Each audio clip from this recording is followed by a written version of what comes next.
kwamba wapange TFF wapange tarehe mapema ya Simba na Yanga. Sisi ndio wenye nchi kabisa. Sisi ndio wenye nchi. Wao lile jambo tuliahirisha sisi, tukasema hatuwezi kucheza. Sasa tumemaliza jambo la kinchi. Sasa tunawaambia wale TFF wawalete. Si wanataka pointi 3. Si wanataka pointi 3. Si wanataka pointi 3.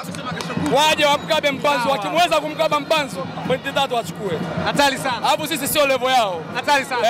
Mama Simba ni tamu, Simba kama dogo, Simba ni tamu. Tunamshukuru kwanza leo. Niambie. Yaani mimi nakuzungumza na maneno matatu ya kuzungumza. La kwanza, sisi hatutaki mtu apoe pointi 3. Tunaanza na wapinzani wetu Yanga kwenye ligi. Hatutaki apoe pointi 3.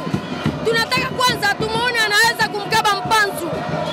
Tukishampata anaweza kumkaba Mpanzu, ndio tunaendelea. Bwana asante sana. Asante.